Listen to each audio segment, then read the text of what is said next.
Good afternoon and welcome to Pakistan Today News from our New York studio. I'm Victoria Lane. Pakistan is preparing emergency measures to stabilize petroleum markets amid disruptions caused by the closure of the Strait of Hormuz.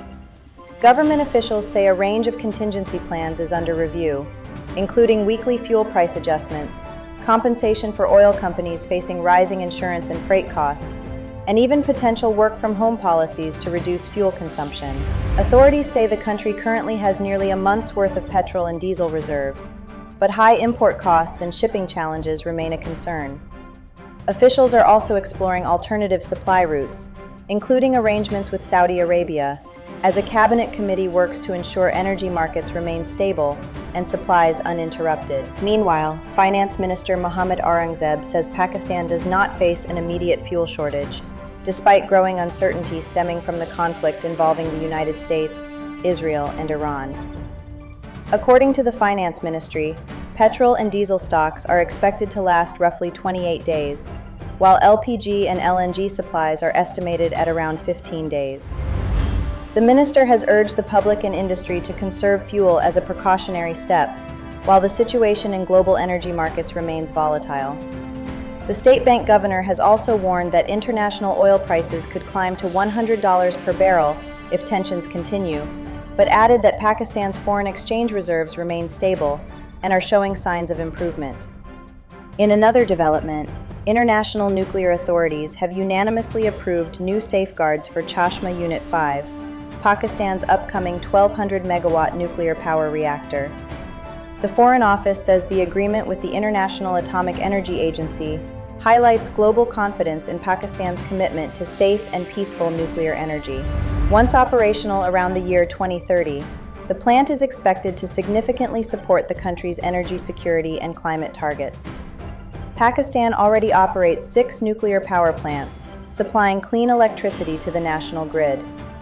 Deputy Prime Minister Ishaq Dar announced the approval on social media, calling it a major milestone for the country's nuclear sector and international cooperation. Turning to security matters, Chief of Defense Forces Field Marshal Asim Munir has said that lasting peace between Pakistan and Afghanistan will depend on the Taliban renouncing support for terrorism and banned militant groups. Speaking during a visit to Wana in South Waziristan, the Field Marshal reviewed border security conditions and ongoing military operations in the region. He highlighted Operation Ghazab Lil Haq and praised the commitment of troops working to safeguard national security.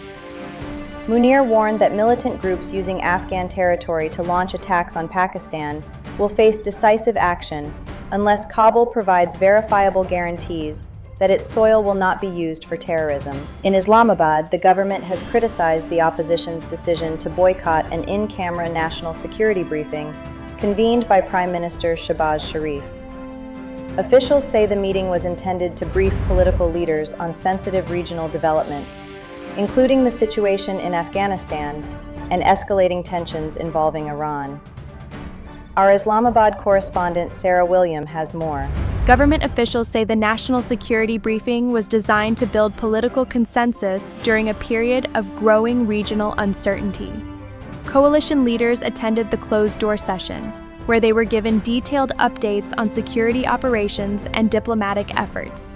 However, the opposition party PTI declined to participate unless its founder was allowed to attend. Authorities here say unity among political forces is crucial as Pakistan navigates complex regional developments and security challenges. Officials have reiterated that the country remains committed to peace, stability, and de-escalation across the region. Our thanks to Sarah William reporting from Islamabad. Internationally, financial institutions in the United States are on heightened alert for potential cyber attacks as tensions with Iran continue to escalate following the assassination of Iran's supreme leader. Banks and financial services companies, which operate vital infrastructure including payment networks and trading systems, are increasing monitoring and strengthening cyber defenses.